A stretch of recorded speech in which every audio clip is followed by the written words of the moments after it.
So hello viewers, আমি এখন আছি ঘুনাপাড়া বাস স্ট্যান্ড। আমি ঘুনাপাড়া থেকে ঢাকা যাব, ঢাকা গুলশান যাব হচ্ছে শিবা গ্রিল লাইনে। তো আমি বাসের জন্য ওয়েট করছি, আর বাস অলরেডি চলে আসছে। আমি এই মিনি বাসে যাব আর কি। এটা প্রাইভেট কারও না, বাসও না, মিনি বাস বলে এটাকে। আমি ভিতরে উঠবো। আর আমি এই বাসে যাওয়ার কারণ হচ্ছে এটা হচ্ছে এসি বাস, আর সিটও খুবই কম। আর এটা খুবই কম জায়গা দাঁড়ায়, মানে কোথাও দাঁড়ায় না বলতে গেলে চলে। পুলিশ লাইন আর কিছু কিছু জায়গায় দাঁড়ায়, আর খুব ফাস্ট যাওয়া যায় এই বাসে। তো তার জন্য আমি এই বাসে যাচ্ছি। সো খুবই অল্প সময়ের মধ্যে আমি বেদগ্রাম চলে আসছি। আর এখান থেকে পুলিশ লাইন, আর পুলিশ লাইনে 10 মিনিটের মতো দাঁড়াবে। সো পুলিশ লাইনে 10 মিনিট দাঁড়ানোর পরে যখন 5 থেকে 10 মিনিট পরে যখন গাড়ি চলা অবস্থায় গাড়িটা আসলে টায়ার বাস্ট হয়ে যায়। আর আপনারা দেখতেই পাচ্ছেন যে টায়ার চেঞ্জ করতেছে। আর যেভাবে বাস্ট হয়েছিল আসলে মানে ভয় পাওয়ারই কথা, এত জোরে শব্দ হয়। আর ভিতরে তো যারা ছিল সবাই ভয়ে একদম পুরো যাতাই অবস্থা। তো আপনারা দেখেন মানে টায়ার চেঞ্জ করতেছে। তারপর হচ্ছে এখান থেকে আমরা ঢাকার উদ্দেশ্যে রওনা করব। আর জানি না কত সময় লাগবে। তো এই টায়ার বাস্ট হওয়ার কারণে অনেক সময় লাগবে। যা ভাবছিলাম তা হলো না, কারণ ভাবছিলাম খুব তাড়াতাড়ি ঢাকা যাব। আর এখন বাজে বিকাল 6টা, 6:30টার মতন। আর এটা ঠিক করতে 7টা বেজে যাবে। আর বোঝা যাচ্ছে অনেক রাত হবে ঢাকা পৌঁছাতে। আর ঢাকা যদি আজকে প্রচুর জ্যাম থাকে তাহলে তার হয়েছে 11টা বেজে যাবে, প্রায় কাজ শেষের দিকে। আর আমি মাঝখানে আর ভিডিও করব না, একবারে পদ্মা সেতু ব্রিজের ভিডিও করব।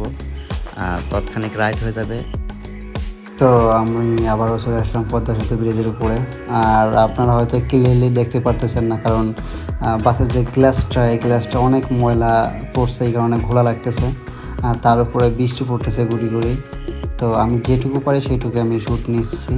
আর আমি এটা ভয়েসটা পরে আমি এডিট করি। তো আমার এই পদ্মা সেতু ব্রিজ পার হইতে আমার 7 মিনিটের মতো লাগছে। মানে আমি টাইম দেখছি আর কি, বাসে আর কি 6-7 মিনিটের মতন লাগে।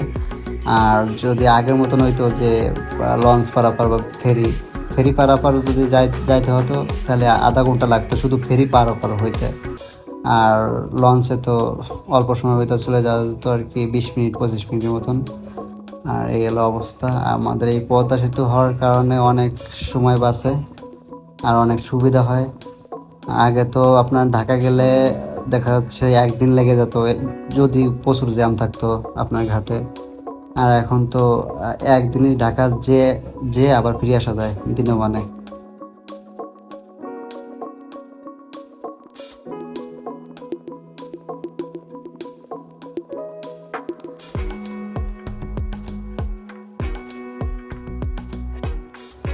সো আমি এই মুহূর্তে আছি ফ্লাইওভারের উপরে।